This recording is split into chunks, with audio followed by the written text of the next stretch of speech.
A very warm good evening to you. Our very next guest for this one-on-one program is President of the Barbados Nurses Association, Dr. Parris. She's an educator, program developer, and nursing pioneer. Dr. Parris, welcome to One-on-One. Good evening, and thanks for having me.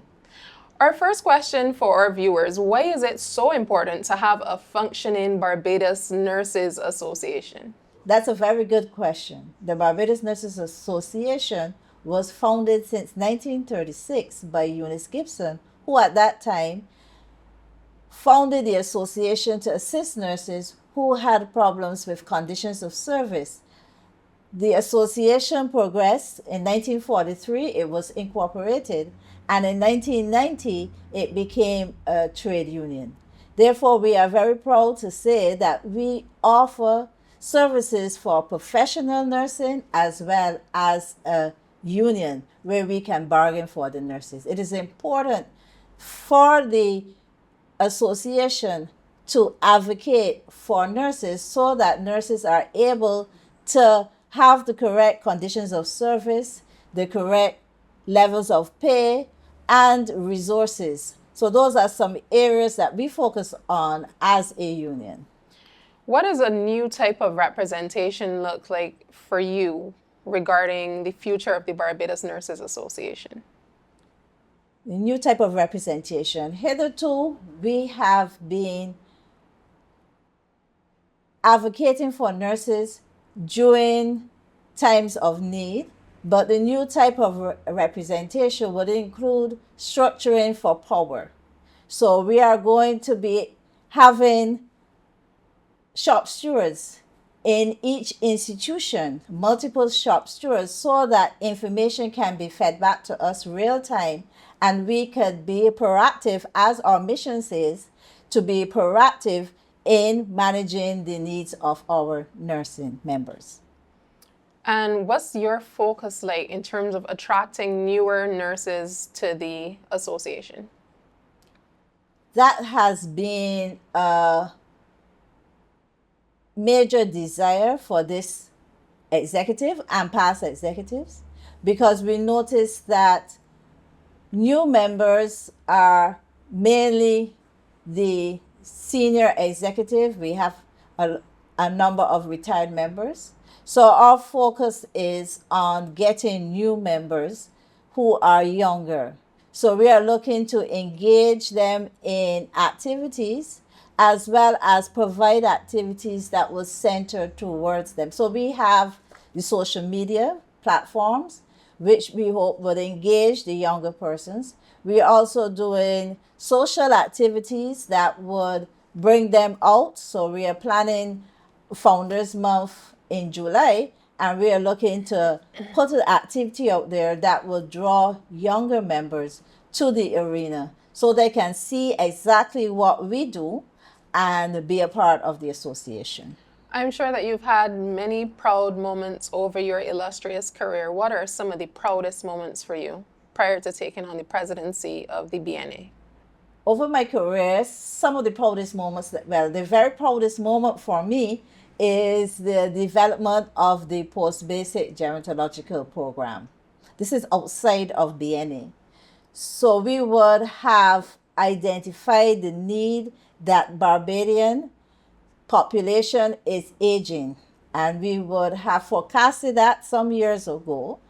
And what we did was develop a program that would move nurses from giving basic care to the elderly to advanced level care. So nurses can do advanced level assessments, be able to identify problems that relate to the elderly, and be able to plan management in collaboration with the other healthcare players. And along the way, I'm sure you would have had some challenges. What are some of the challenges that you're facing right now in terms of worker representation? The major challenge for us in terms of worker representation is the membership. We have a fair amount of nurses in our membership. However, if we're going to structure for power and be able to lobby effectively, we need to reach more members. We need 100% of nurses in BNA. Because when we go out to speak for nurses, then we need the weight of our members behind us. So what we are doing in the near future is developing a system where we can target one-on-one, not really target, but have discussion one-on-one with nurses so that we can develop the membership. So when we negotiate, we have that power behind us. And for you personally, why was it important for you to step up to the presidency of the Barbados Nurses Association? It offered an opportunity to represent nurses. Often we hear nurses having the same complaint for a number of years. In the recent times coming out of COVID, you would have found that some nurses were a little disgruntled with the association, with nursing. So I thought that bringing a different perspective to the association may help to change that and move the association forward. I really believe that in order for us to be successful, we have to be unified. We have to move away from all the fractions, and we have all sections of nurses have to come together so that we can speak with one voice and make a declaration for our needs so that we can be represented. What are some of the main issues that nurses are facing across Barbados at this time? There are a number of issues, but the one that is first most on most persons' minds is migration. Migration involves nurses leaving Barbados to work in other countries like the US, Canada, UK. Some persons go to Australia, some persons go to within the Caribbean islands, like Turks and Caicos and Bahamas. And that means that we are losing nurses to provide care for our population. Migration is just a symptom of the underlying issues that we face in nursing. One of them is respect. I know in COVID we had to clap hands, but respect manifests itself when persons visit the polyclinics and you show respect for your nurses, you follow the guidance of the nurses. Yes. It also manifests itself by having the requisite pay for the work that we do. Nurses are not asking for more pay than they deserve, but when you compare what we do across the board, nurses find that our pay is less than other persons. So we are asking to have equivalent pay for the job that we do. Understood. The other thing that we face is the shortage of resources, the shortage of manpower. We would find on the wards, instead of having the total quota of nurses per patient, we have less than. It is a little difficult to go in because we can't say overall every ward have the same quota, but it depends on the services that have to be provided. So if you have a ward like ICU, it may be a one-on-one or a two-to-one, depending on the patient's presentation. But we still have to have adequate amount of nurses to cover the patient so that we provide safe care. Some of the other issues relate to personal issues in accessing education. In order for nurses to provide adequate care, they need adequate education, educational programs. Nurses face the issue. A lot of nurses do advanced education, but they have difficulty being released to do that. So it is extremely difficult for the nurses to give their best to the clinical area while studying and give their best to studying while doing the work in the clinical area, which if they had the opportunity to study, they can provide a much better level of care for our clients. We also I will also want to talk about the advanced nurse practitioner. So you have the family nurse practitioner and the clinical nurse specialist. These are two areas that you will find globally are provided, services that are provided to the population globally. However, in Barbados, we've had difficulty getting nurses in this area because there is no legal support for that. Within the last couple of months, we would have heard the government say that there is opportunity for nurse practitioners and clinical nurse specialists within Barbados. Yeah. However, we are still waiting on the legal framework to facilitate this process. Mm-hmm. Currently, we have issues within the nursing profession regarding appointments, and we've also had several protest marches because of environmental factors across the island. How is the Barbados Nursing Association seeking to address these two very important issues?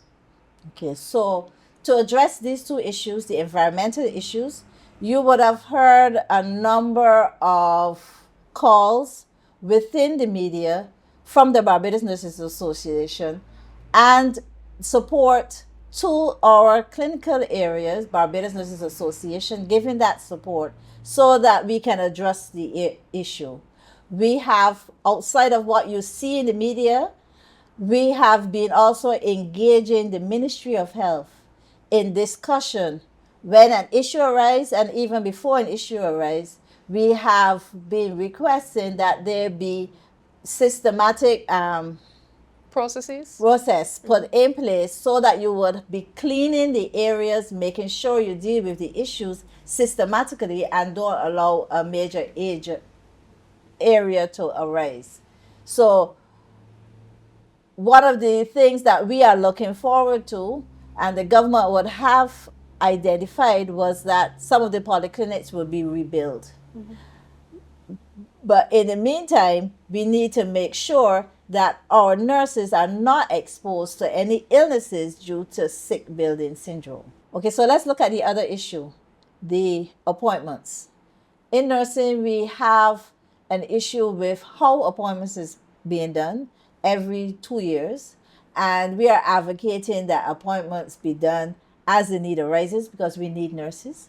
We also have issues with persons being appointed or being appointed to acting and then being told that they can't be appointed as a permanent person with the excuse that they don't have the qualification. So one of the things we're advocating for is that persons be very vigilant when they get persons to act so that they can move seamlessly into the position in which they're acting at the time. And we also have issues where we have persons who have been acting for more than 3 years. So we're advocating for the same process that happened before to happen again, where you are acting for 3 years and that you can move into the permanent position, because we know that has impact on persons' personal, social, and economic life. And you're also speaking about building capacity among even within those issues that you're currently facing. You're hoping to have programs rolled out. You already have programs rolled out in terms of the further education of nurses within your organization as well. Can you speak to what that looks like? So in building capacity, so I talked about the gerontological program, the post-basic gerontological program, and that's the only one like it in the region. Yes. We also have the traditional psychiatric program, midwifery programs, and we're also looking to build out other programs from the Barbados Community College. And I want to take a moment here to congratulate all of our candidates from the Registered Nurses exam, the RENR, where we had approximately 83% passed this year. Over the last couple of years, we have been steadily getting a lot better and staying above 75 in our percentage. And we want to reach 100%, but we are very happy with the 80%, 83% right now. And I want to congratulate the Barbados Community College as well as their students, the candidates for the RENR, and wish them all the best. I know they are very happy and excited. And for those who have to redo, we know that every time is not the first time, but persistence is important. And this leads us on to another initiative of the Barbados Nurses Association.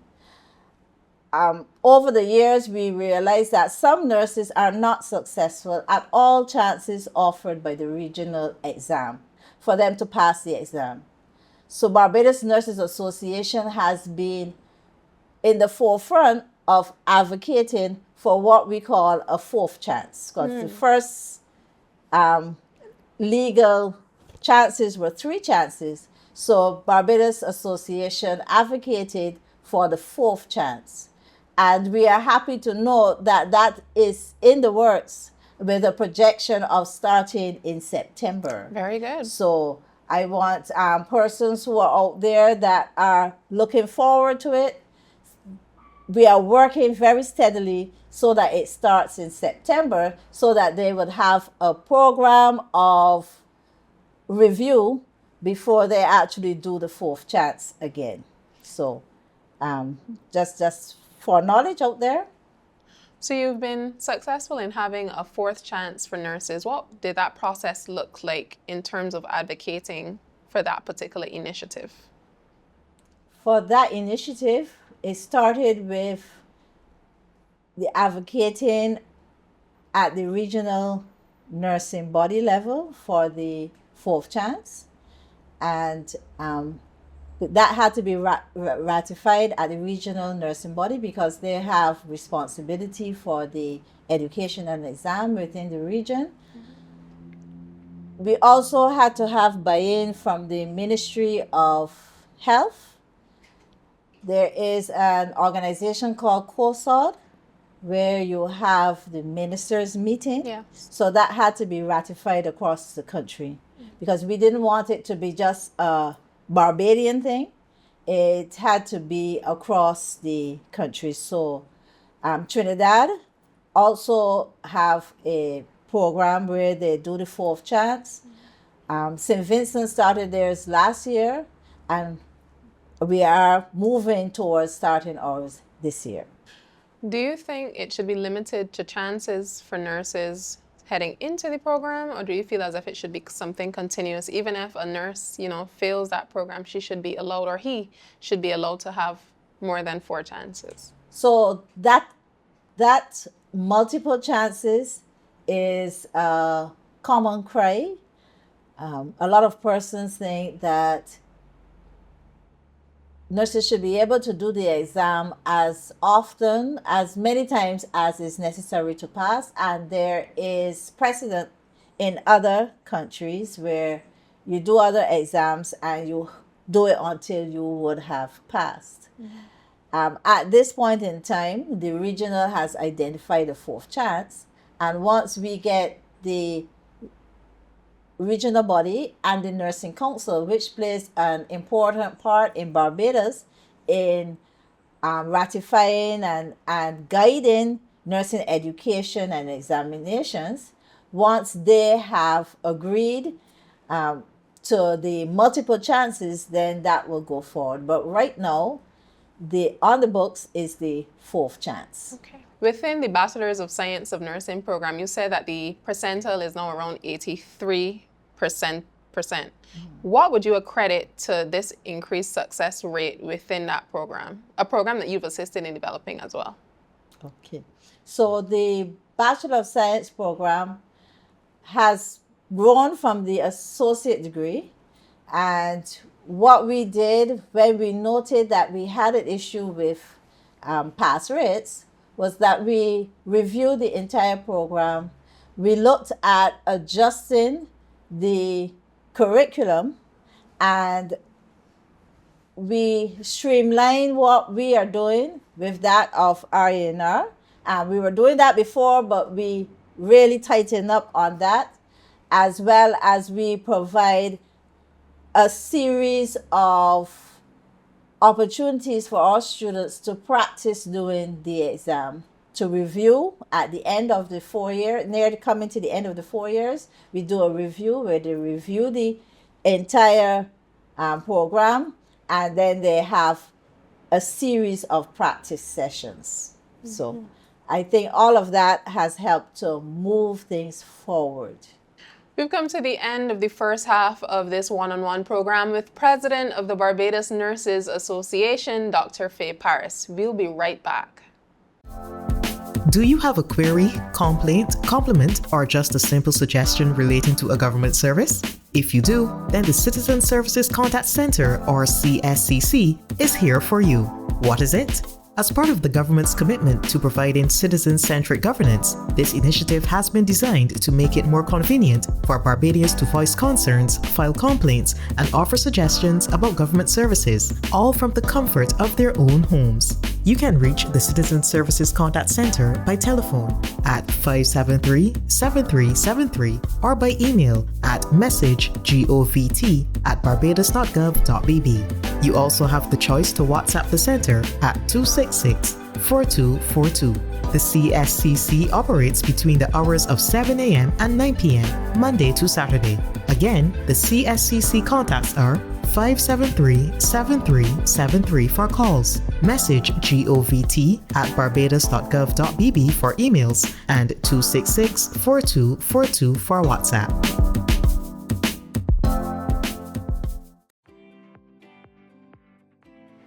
Hi, I'm Fire and Life Safety Officer 390 Tate, attached to the Fire Prevention and Code Enforcement Unit of the Barbados Fire Service. I love the city, and I work in the city, and I hate to see it dirty. Did you know that indiscriminate dumping can result in an increase in fires, causing an impact in our community, whether the fires be grass or rubbish? A clean country starts with me. A clean country starts with you.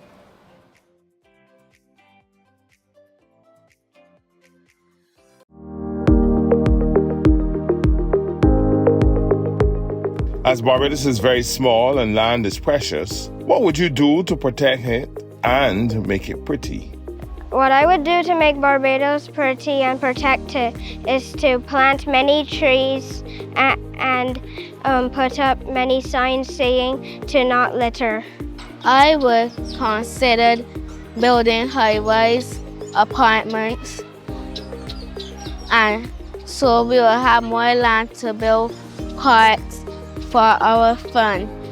I would make sure they have a lot of green spaces full of trees, flowers, and bushes.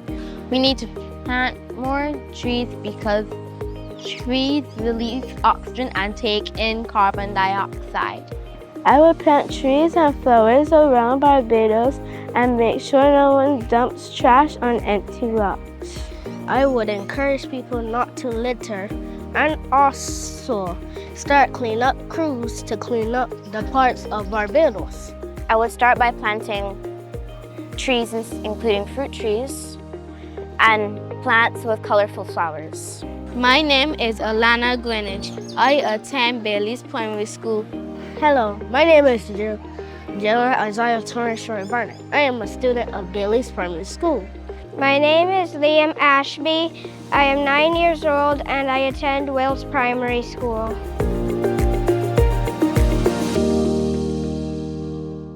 Keep it clean, keep it green. Barbadians, we invite you to get involved and play your part as we clean and green Barbados. Come into your community with media launches, bulk waste collection exercises, community engagement sessions, and giveaways. Get on board. Let's keep Barbados clean and green. Beautiful, beautiful Barbados.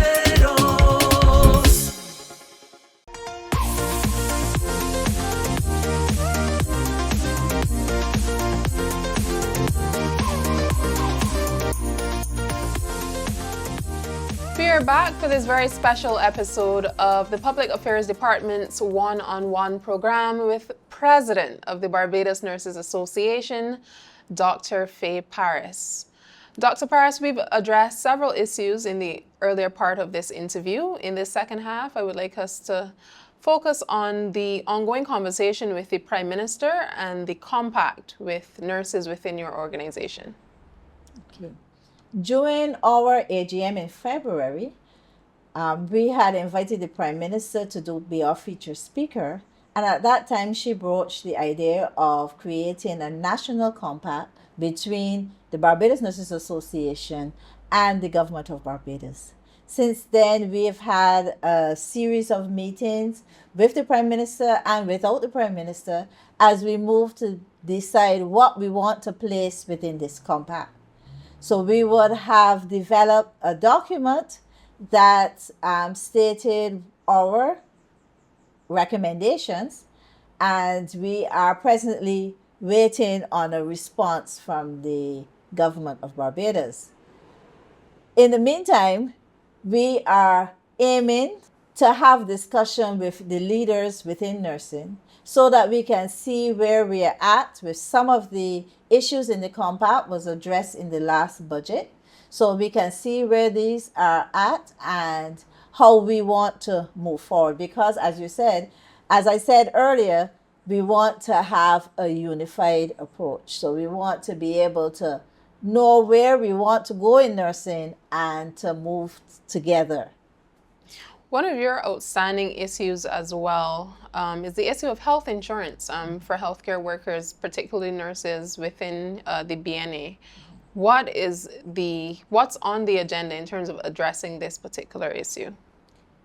So the issue of health insurance is becoming a vexed issue for BNA because we have been exploring the possibility of offering our members and non-members the opportunity to have health insurance. It is disheartening to think that nurses who assist with health cannot access health insurance. We made representation to the government of Barbados to assist nurses, just like in some private institutions where the owners of the company would provide or offer group insurance for that to be offered to the government of Barbados, but that was unsuccessful. We are also offering the second consideration that it be a partnership. Nurses pay a portion, a percentage, while government assists with a percentage so that it makes it more affordable for the nurses. And we are also exploring lots of different insurance agencies to make sure that we get the best offering for our members so that they can access insurance. It is important, and everybody knows the reason why health insurance is so important these days. And nurses need to have access. I'm sure that under your presidency, the Barbados Nurses Association should also possibly see the reality of having health insurance, government-sponsored health insurance or government-subsidized health insurance as well. Yes, so we made that recommendation in the compact too. So we are hoping that the government re-engage us with that so that we can move forward and make sure that nurses have their health insurance. And that is one of the things that's high on this agenda. Aside from your advocacy, your frontline advocacy as president of BNA, you've also been instrumental in developing the gerontological program at the Barbados Community College. Why was it so important for you to build out this particular program? This program was important because of the aging population in Barbados. So we know that as we move forward, almost half the population is aging. And we also know that what we do along our life cycle impact how we age. So this gerontological program addresses all of these issues. It moves nursing at a different level in managing the care of the elderly. So we want to move from the custodial kind of care, making sure that persons are fed, dressed, have their medication, to a more advanced level where we can assess what are the integral issues that are occurring with the elderly and how we can address that. So that is what level that these nurses are being taught at. They are able to assess, do advanced assessment, similar to what the physicians do, and they are able to come up with what the elderly problem is and how to move things forward. And you were also instrumental in developing the auxiliary nursing program as well. Yes, at the Barbados Community College. And how is that going for you currently as a Well, lecturer within the program? Okay, so I assisted with the curriculum development, but I don't teach in that program. It is being taught and managed by the strategic planning officer at the Barbados Community College, and they have had several cohorts and have been successful in the process. You also have a doctorate of educational leadership, higher education. What was most rewarding for you in pursuing this degree? The activities that were done in the program are very applicable. So in the program, we practice doing this one-on-one. So it is very applicable, and I did it at Open Campus then, which is now Global Campus. And the program also, the other thing that is rewarding is the research that I would have done. My research focused on how education management can include nurses with learning disabilities in the program. So we're looking at the level of inclusion of nurses with learning disabilities, because we know that learning disabilities are identified in the primary and secondary school levels. And then when it comes to the tertiary level, it is left to the individual to say, well, I have a learning disability. And sometimes persons are shy in doing that, I say shy, and reluctant to do that. But we want to be able to embrace persons with learning disabilities so that we can maximize their efforts. Because it's just that they learn differently, and we got to be able to adjust our teaching to ensure that they can move forward in life. In speaking on the topic of inclusivity, how are you looking to bring that into the realm of your organization as well? Okay, to bring inclusivity into the BNA's realm is that we offer our members the opportunity to engage in conversation about inclusivity, to learn more about the tools that they can use in order to assist persons with learning disabilities, as well as for persons with learning disabilities, what tools they can use. We are developing a mentorship program, and in this mentorship program, we would have a part of it that would assist persons who have learning disabilities. Amazing.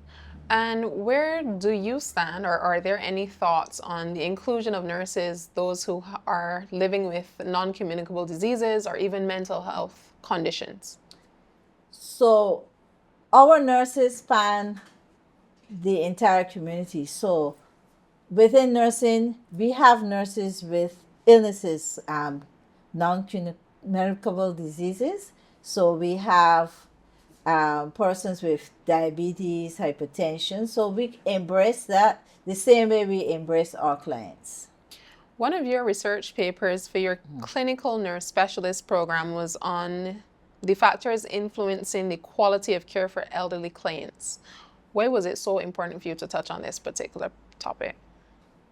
That program was based on a gerontological clinical nurse specialist. So our emphasis was on the elderly.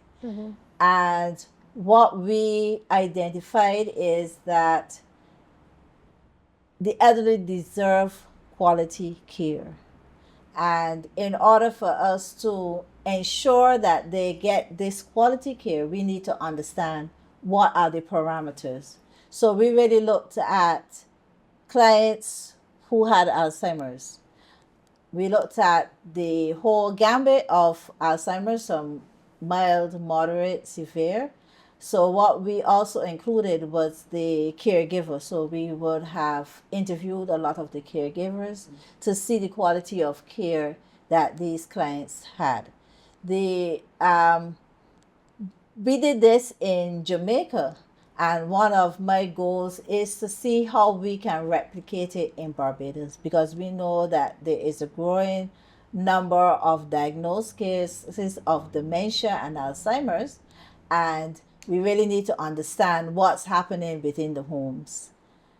This was a three-part research, so I had colleagues who were there. One colleague would have done in the nursing homes, the other person would have done in private institutions, and I would have looked at persons living in their own homes. So we kind of look at the whole gambit to see what's happening with Alzheimer's, and I really think that that needs to be replicated here in Barbados. We've had a lot of promises from the Ministry of Elderly Affairs as well regarding this entire restructuring of how the aging, those who are older in age are being treated in Barbados. How confident are you in a number of these promises that have been made? So the level of confidence, because I would have been involved somewhat in some aspects of the process. So recently, over the last couple of years, they would have developed a policy for aging that would have encompassed a wide range of aspects that relate to the elderly. And to deliver those would mean enhanced care. The emphasis of that policy would have been on persons within their own homes. And we can also see shifts in the emphasis, because we have persons now who go into the person's home to provide companionship. We always had the NAB program going, and we are also advocating that the same gerontological nurses, that we train them as community gerontological nurses, so that they can go in and work hand in hand with the Ministry of People Empowerment. Yeah, so it's very important for you to have the support of government clearly, but how do you feel about the support that you have within the remit of the Barbados Nurses Association, the team that you currently have on board? We have an executive, and we also have a general body. And based on the election process and the support that I've been getting from the general body, I think we have a strong team going forward. There are some members of the executive that you can call on a drop of a hat. Yes? And there are members from the general body that are always there offering advice, and when you call on them to do anything, that they are available. So I'm confident that we as a team can service the needs of our members and provide what is necessary, so that we can address the issues professionally, because remember, we have a professional arm, and as a trade union. And I'm sure it's also very important for you to have the inclusion of younger nurses as well regarding the future of the BNA, even though you do have a solid support system in place in terms of the other members of your executive body. But how are you feeling about the future of BNA being in the hands of the youth, the younger nurses, so to speak? So we had an award ceremony in Nurses Week, and during that award ceremony, I would have made a call for the older ones to make room for the younger ones. Sometimes the younger ones want to take part, but because we are, au fait with what's going to happen, what had happened, we kind of take the charge. But we have to make room for the younger ones. And I want to invite the younger ones to know that there is room for you at BNA. We just need to come, and we will find the space for you. But persons sometimes stay out and say, well, they have the older ones there, I don't need to come. But remember the younger ones, and I say this to our students, that you are the future of nursing. And if you don't come and get involved and see what the process is, then when you get to take over, you have to start over and not move forward. So you need to come, get involved, be active. And sometimes people may say, and I don't think this is a challenge not only for BNA, but for a lot of trade union movements, that persons are thinking that the union is not as effective as they would want it to be.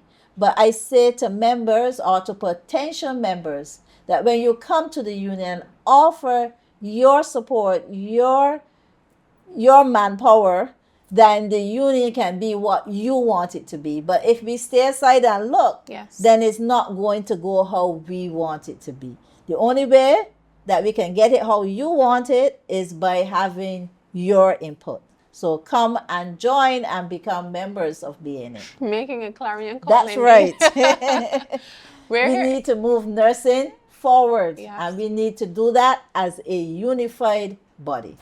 We're here in office at your Colamarat location, surrounded by photos of past presidents from Eunice Gibson, founding member in 1936. Yes. Do you feel as if you are following the vision that Ms. Gibson would have set and all of these other wonderful past presidents? Do you feel as if you are fitting in with the vision that they would have had for the organization in the beginning? So a lot of times when I'm here alone, sometimes I ask the pictures on the wall, am I doing what they would want? The right thing. Yes, the right thing. But what I tend to do is look back, and sometimes I will go and look at the past documents and see if that is what I am following. And then I try to keep abreast with what's happening now, because it can't depend on the past alone. You have to know what's happening now. Yes. And to look for avenues to move BNA forward.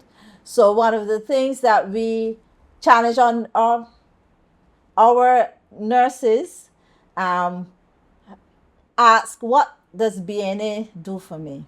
And one of the things I think we can grow in is to have a streamlined way of getting funding outside of the subvention that we get, and we are thankful for the subvention and the membership dues, that we find a new way of getting funds in. And one of these things that we are advocating to get is a foundation, the Barbados Nurses Association Foundation, where we can concentrate on streamlining funds that we can then distribute to the needs of our members.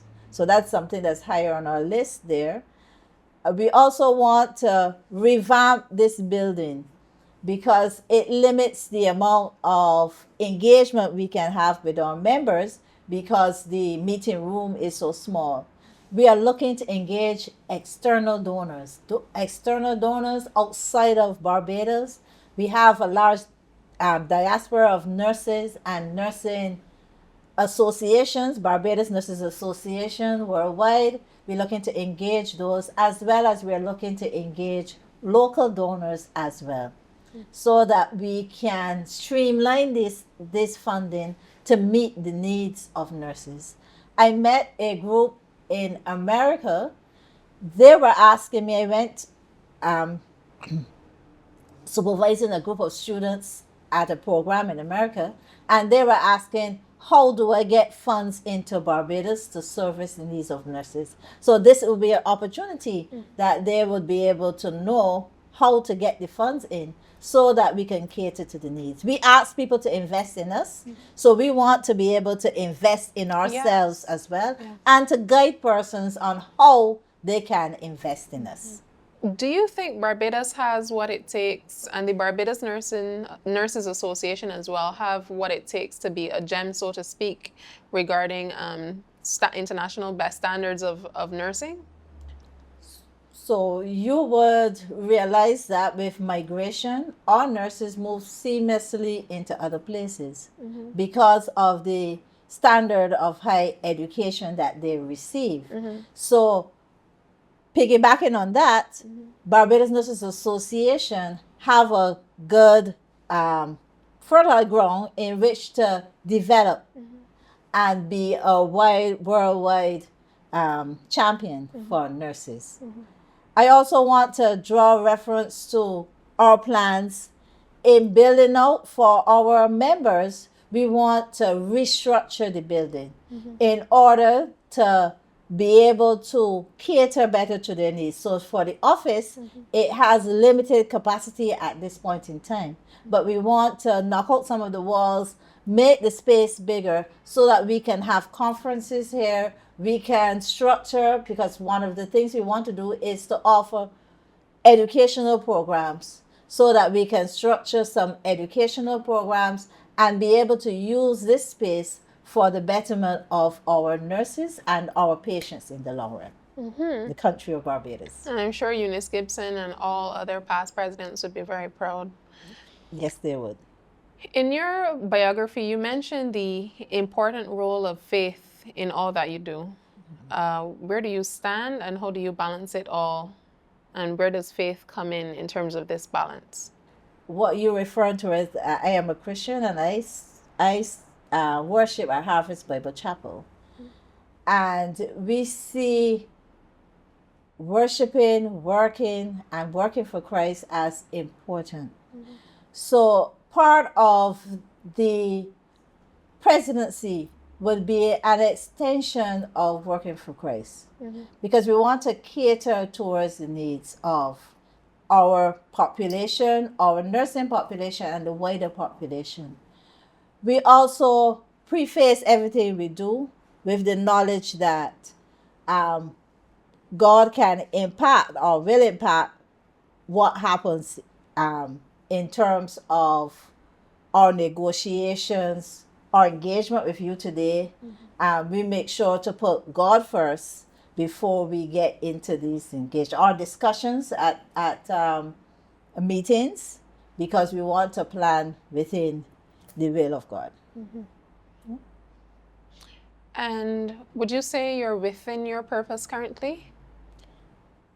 At this present time, I feel that this is an opportunity that has arisen. I didn't really set out to be president, but the opportunity arose and I felt that I could impact, with the help of God, I could impact the situation in nursing in Barbados.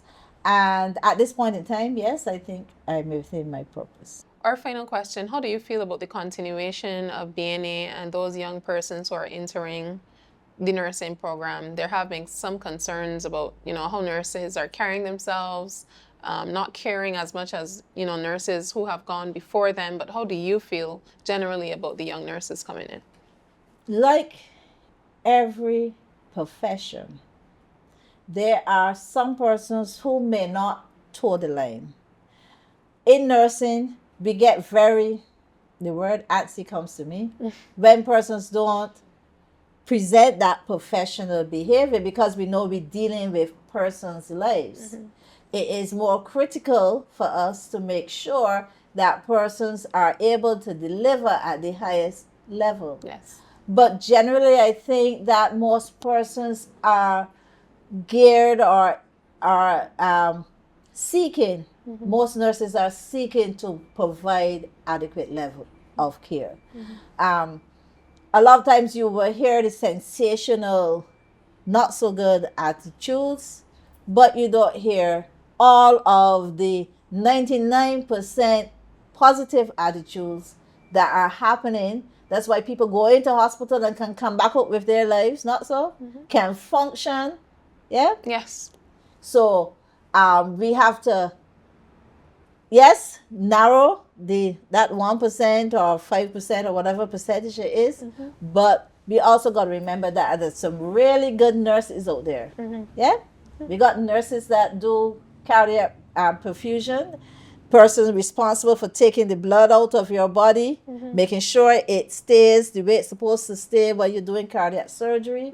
We have nurses who work in ICU. We have nurses all over Barbados in the private institutions that deliver excellent care.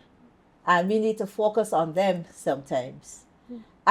Before we finish, though, I also want to talk about the Barbados Student Nurses Association. So this has been, we've had a Student Nurses Association for a while, and over the last couple of years during the COVID session, etc., the association was a bit dormant, but last year, the end of last year, it has been revived, and the BNA plays a very important part in their delivery and their catering to the student nurses' needs. We would have advocated very strongly for the return of the stipend for students. Since the stipend was stopped, BNA has been on the ball trying to get that stipend restarted. I know in the news recently, there was a article that talked about the restarting of the stipend, but I just want to note that the stipend was restarted since 2021, and BNA, Barbados Nurses Association, and the Student Nurses Association have been working very ardently to make sure that the administration of that stipend goes adequately. If there are any glitches in administration, the Student Nurses Association picks it up, and they are supported by the Barbados Nurses Association. And we work along with the Barbados Community College as well as the Ministry of Health. I also want to note that we were supported very strongly by CITUSAB, which is the Congress of Trade unions and staff associations, in our negotiations. So we call on them a lot for advice, for support, because we know that there is strength in numbers. So we want to again let our members know that we are working ardently to get some resolution on the issues that we've been having, these long-standing issues that we have been having. Advocacy on the front line within healthcare. That's right. And taking things to the next level. Taking things to the next level. We've come to the end of another exciting one-on-one program with Dr. Parris. Thank you so much. It was a pleasure being here. From the Public Affairs Department, I am Miss Ron Robinson.